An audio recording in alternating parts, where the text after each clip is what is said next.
Hey there, I'm Sandy Reese, Chief Encouragement Officer here at Get Fully Funded, where we show small nonprofits how to raise the money they need to fund their operations.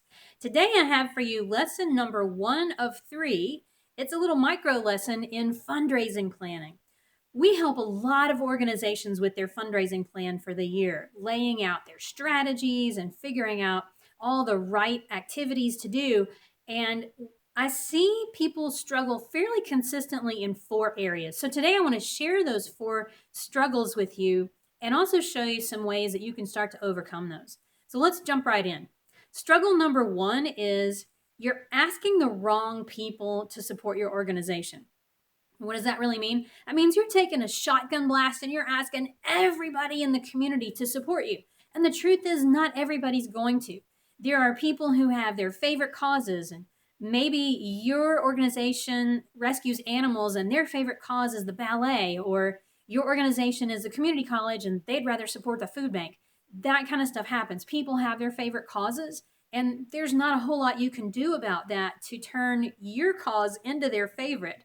And some people just don't even give to charity. So what you need to do instead is to get very clear about who your ideal donor is. In fact, I teach my students how to create an ideal donor profile so that you can find exactly the right people easily and in large numbers in the community. And when you do that, fundraising gets easier. It's not such a struggle. And that leads me to point number 2, which is it's great when you find the right people, but you might be boring them with uninspirational requests for support. So people give when they feel some emotional connection. And if your messages are very flat emotionally, you're shooting yourself in the foot. What you need to do instead is to share with donors the stories and the photos and the video about how you're making a difference in the world. Share with them how they can partner with you to change lives. Donors love knowing how their money is going to be used. We use a technique here with our students called core number. And we teach you how to figure out and how to calculate how much it costs you to deliver a unit of service. And when you do that, when you can tell somebody, hey, it's $6.20 to provide a day's worth of food, shelter, and veterinary care for an animal in need, all of a sudden they have context. They understand what you're doing, they understand what it's going to cost, and they want to help you. So don't bore them with vague messages or ask them to support our goal. Here's our annual fund. Donors don't even know what an annual fund is. Don't ask them to support your goal. Ask them to help you make a difference. Now, the other thing that goes right along with this is you might be showing up like that friend we all have that the only time we hear from them is when they want something. You know what I'm talking about. This is struggle number 3, and that is you're exhausting people. You're always showing up with your hand out. Hey, give me money, give me money, give me money, give me, give me, give me. That's exhausting for donors. It's exhausting for the community. And how this shows up most of the time is in events. Really small nonprofits who have not learned the finer points of donor-based fundraising tend to do what they've seen before. And that usually is events. And what that looks like then is little event after little event after little event after little event. And that is exhausting. It's exhausting for your community. It's exhausting for your team, your volunteers, your staff. It's exhausting for you. So what we have to do is learn how to balance the asks and the non-asks. You've got to have things that are going out, like your newsletter. Your newsletter is your best tool to achieve the balance that you need so that donors don't feel like they're being pecked to death by a chicken. But most newsletters are total crap. So you have to learn to do a newsletter that's full of things that donors want to read. And when you do that, when you meet their needs and you share the stories and you make them feel really good, when your donors read your newsletter or read whatever you're sharing and they go, oh, I love that organization. Now you're onto it. Now you're creating a situation where donors are going to want to give. So if you're asking the wrong people, if you're boring them with messaging that doesn't work, if you're exhausting them by asking all the time, none of this is helping you. And the culmination of it is that most people tend to be a last-minute Lucy or a last-minute Larry. This is struggle number 4, and that is that you're always in crisis mode. You're always at the 11th hour. You're always struggling trying to get something done. You don't have a plan. You're shooting from the hip. You're winging everything. Hey, winging is okay if you're a bird, but not if you're a fundraiser. So you got to stop that. And the way that you stop that is you have a plan. You have a fundraising plan. When you have a plan, you know who you should be targeting, and you know when you're going to be asking people to join you. Your donor acquisition is part of your plan. Your messaging, your communications, it's all part of your plan. Your asks and the balance of the ask with the non-ask, it's all in the plan. So the plan can totally change the game.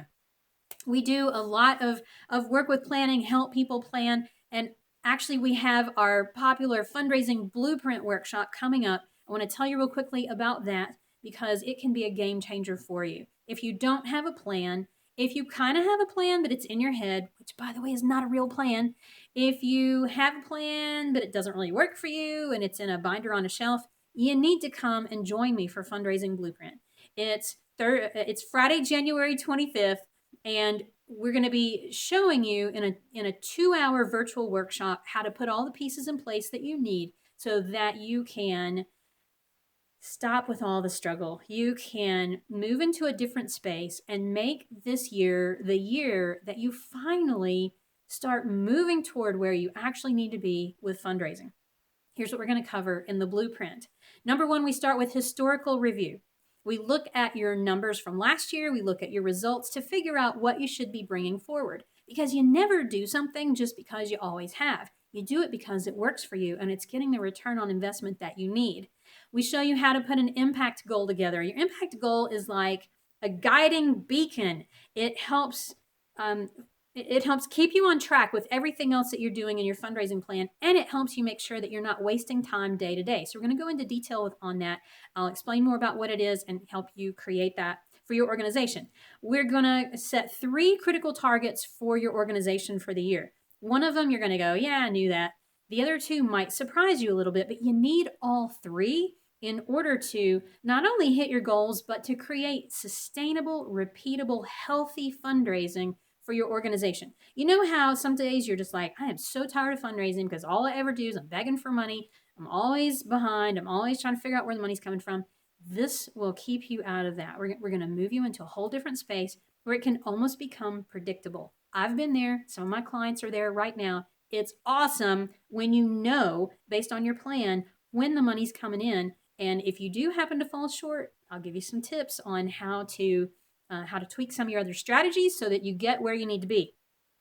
We're going to talk about playing to your strengths, both personally and organizationally. And I think you're going to love some of these exercises. Actually, you can take one of these exercises and do it with your staff or your board and find out what people's strengths are and how to play to those.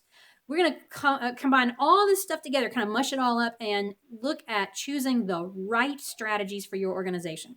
You don't want to do the same thing that the group down the road is doing, because they may have a whole different reason why they're doing that. You want to choose what goes into your fundraising plan very strategically and make sure that it is supporting you, it's helping reach your goals, it's playing to your strengths, it's not pushing you too far outside your comfort zone. And we're going to talk about how to figure out how to make all of that work.